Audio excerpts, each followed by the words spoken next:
This sermon is in the collection of sermons from Reverend Fajun, which are, let's see, what did I say here?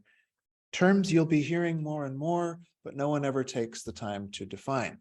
So has anyone been hearing this more and more outside of my little hippie circles? Oh, generational trauma, intergenerational trauma, multi-generational trauma, right? Whatever version they say, and trauma in general. You will have noticed this term in the last 5 to 10 years has become much more of kind of a watchword. And of course, you'll have both sides. You'll have some great programs on NPR Science Friday talking about what trauma might actually mean and our new insights. And you'll have other people saying, all this trauma stuff is making the masculine men weak, or whatever it is they say. I only see clips of those podcasts. So it would be nice if we sort of defined our terms before we go off in all the various directions that we might go off. Let's get into it. First of all, oh, this is a great comic, by the way, in case the glare makes it so you can't see that. This person's typing a letter and it says, "Dear whatever doesn't kill me, I'm strong enough now. Thanks." Based on the old cliche, you know this one, right? What doesn't kill you makes you stronger. I mean, sometimes, but the things usually that come the closest to killing you leave you with a lot of injuries that are very hard to recover from. So trauma, if we're going to understand generational trauma, we need to understand what is trauma. Trauma comes from a Greek word that means a wound, and you could easily think of trauma like an invisible version of any of the other wounds we might sustain. If you really were into cheerleading when you were in high school or whenever you get into cheerleading, and you trained really, really hard, and then you got a couple injuries, as you do when you're really, really into stuff. And then if you had not a great coach who taught you to train through your injuries, to pretend those injuries weren't there, people in high school can do that. Their bodies, they recover. I'm a little bit jealous. But that's how bad coaches can get away with being bad coaches, is you can work through that. But when you're 30, every time you go for a run, that old Achilles is going to come back and act like an Achilles heel. It's going to act like an unhealed wound from the trauma that was inflicted on your body. Our emotional lives, as I'm sure everyone here this morning knows, can be much the same. The various bad things that happen to us can leave their mark and can make us differently able to handle the stresses and challenges that life inevitably throws us. One psychologist defines trauma as an experience that happens in an individual's life that creates serious harm, whether that's physical, mental, or emotional. And the thing I would like you to take away from this talk is that serious harm is not something that is objectively defined.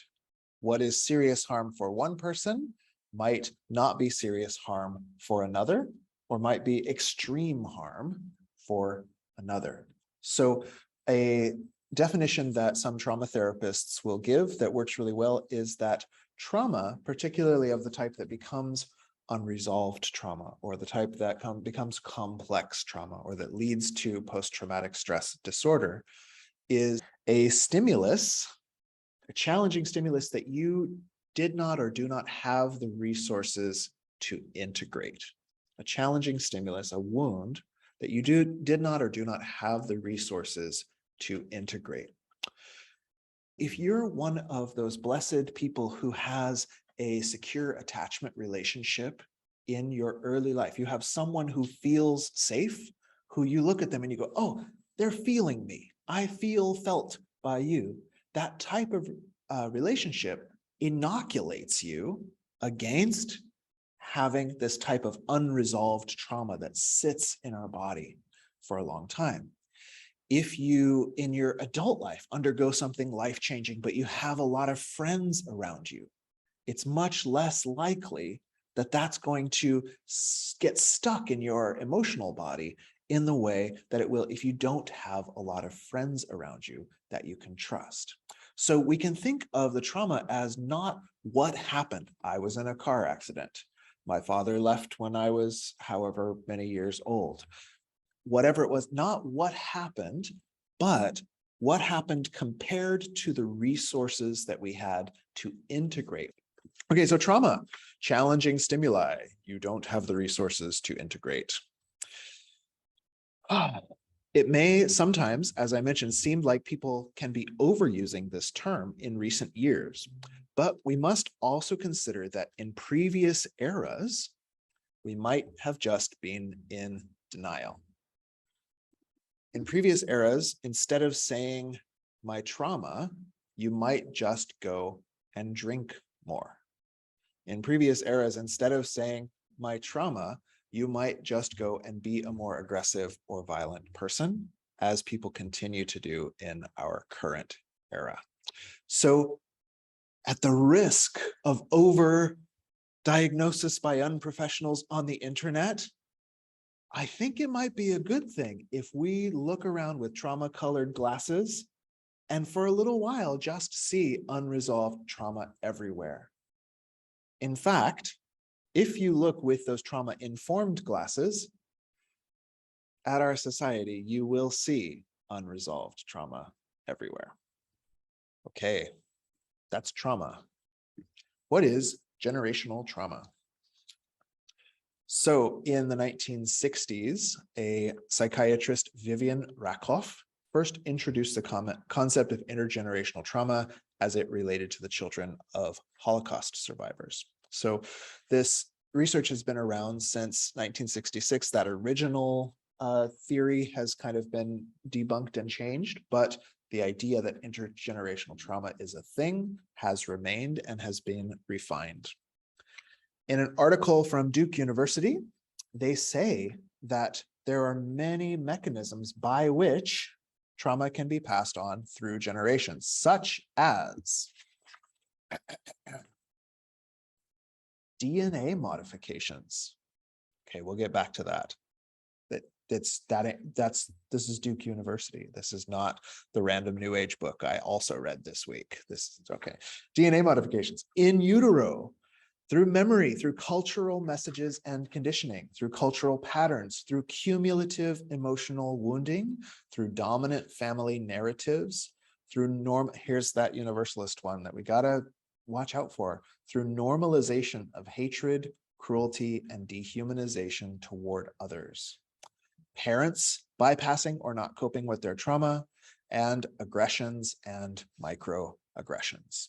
So trauma can be passed down through many, many mechanisms. Okay, the first one, epigenetics. I believe the research started in mice where they interfered, sorry little mice, but they interfered in how well mom was able to care for the little baby mice and found that the changes in how these mice responded to stress were passed on to the next generation of mice. Even so much so that the female mice, their production of estrogen, which influences their patterns of care for their young, was epigenetically changed. That means how the genes are expressed was epigenetically changed in these female mice so that they would then go on to not be able to care for their babies in the next generation, and so on and so forth. Whoa. So they said, okay, well, that's mice. Another study was done, I think it was in Quebec in 1998. There was a deep freeze, one of these national emergency kind of things. And the parents, while the child was in utero, were undergoing all of this stress from the cold and the deprivation and just the general stress that these things bring about.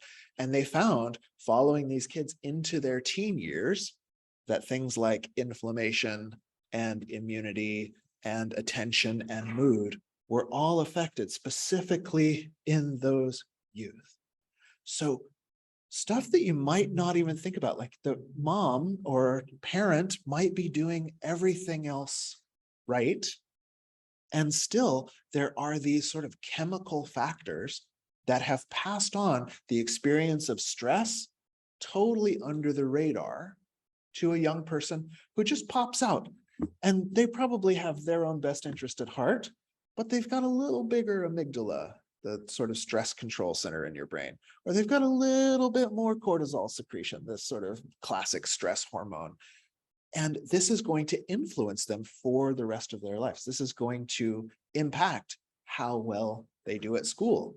If the immune system is impacted, it's going to impact how many days they get to attend school. Add that to attention differences. So becomes quite an interesting field of study. And if we want to be equitable to our friends and neighbors, we need to be trauma informed. Okay, then obviously, so this is epigenetics. Obviously, there is learned transmission of trauma. Here's a classic image relating to that. So, great grandparent is saying you're stupid. Oh, and then grandparent says you're not good enough. And then I think that's Shaggy from Scooby-Doo. The direct parent is breaking the cycle. They're not passing this on. But you can imagine the learned is a little bit more intuitive, right? If grandma, for some reason, maybe her country of origin was going through a war, and she learned that she had to suppress her emotions to continue on, or to try not to pass her distress onto her kids. You sometimes get a pattern in life where kids subconsciously learning by example go, oh yes, women suppress their emotions. That's just what we do. And they may go on and teach that to their children, not only by example, but explicitly by responding with distress when the child expresses their emotion, or telling the child to shut down their expressions of emotion. So you can find this pattern that was brought on by a real wound, a country in crisis, or whatever stress it was, and it gets carried on as a response to a threat that is no longer there, which really characterizes how these complex unresolved traumas seem to work. Obviously, we also know, like shows up here, how abuse cycles are perpetuated. Many children who hated the abuse that their parents did to them sadly go on to perpetuate the same abuse to the next generation. Similarly, in what we need to know socially in terms of being trauma informed as good citizens, when I first learned about socioeconomic privilege, racial white privilege in this case, one of the things that helped me to get it was this idea of legacy admissions in college. Have you guys heard of these legacy admissions? So this is where if you've had a family member who went to the college before, you're preferentially slotted in. Okay, so in colleges that began before the Civil War, guess what color skin most of the ancestral admittees were, right? In a economically stratified society, guess who has it's going to be rich white people. You knew the punchline, right? And so if you don't have some type of policy that also ensures that non-rich, non-white people get into the college, you will have a non-diverse university of nepotism, right? In the reverse, trauma acts sort of in the same way. You have legacy admission to a more difficult life. Because those before you have suffered, you are more likely to suffer yourself. Generational wealth is similar. The rich dad, poor dad, something, I don't know. So rich dad will teach you to take risks and not be so loss averse. I think there's whole books about this, right? Like, oh, you just got to learn what rich dad will teach you.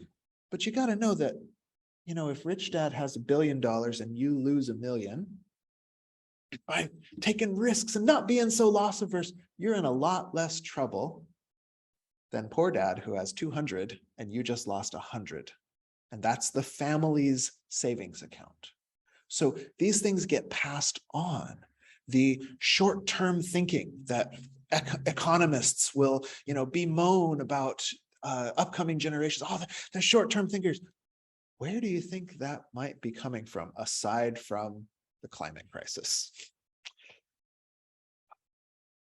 Rich dad can bail you out, poor dad cannot. Wealth can accrue in this way, while generational poverty is also a cycle. If we want our society to be equal, we must recognize that just as someone can have inherited wealth from slave-owning ancestors, so too can someone have inherited the genetic patterns of stress from ancestors who were enslaved. It works both ways, and the sooner we come out of denial about that, the better off we'll be. What doesn't kill you makes you the proud owner of a bunch of unhealthy coping mechanisms and an alarmingly dark sense of humor. So what do we do about it? Obviously, we keep working to create a society that can make accommodations for those for whom some tasks will be more difficult, because of the difficulties they or their ancestors already faced. We must find a way to help one another vote to make sure the trauma uninformed are not the ones primarily making the laws that we all have to live by. We can't go back to the past where we simply deny or minimize our way out of life's suffering. And indeed, the inhumane bids for control that some of our politicians advocate for can only be born from their own unprocessed pain. Even for them, and perhaps especially for them, we must make a good world where it is safe to face the brokenness inside. The good news is that ending the cycles of generational trauma, and even resolving a lot of the unresolved trauma that many of us carry around just in our own generation, the main answer seems to be this thing about being informed. The main obstacle, many researchers think, to trauma being resolved is to deny that it ever happened at all. One of the major healers is simply acknowledgement of the harm one has undergone. Only through this acknowledgement can people come to find the coherent narrative that helps us grow out of post-traumatic stress and possibly into post-traumatic growth. By being willing to face our trauma, both personally and socially, we don't become weaker, but we can, in fact, begin to heal. That's the only way we can go forward together, by being honest about the fact that we are all broken human beings, and through that honesty, refusing to pass that brokenness on to the next generation.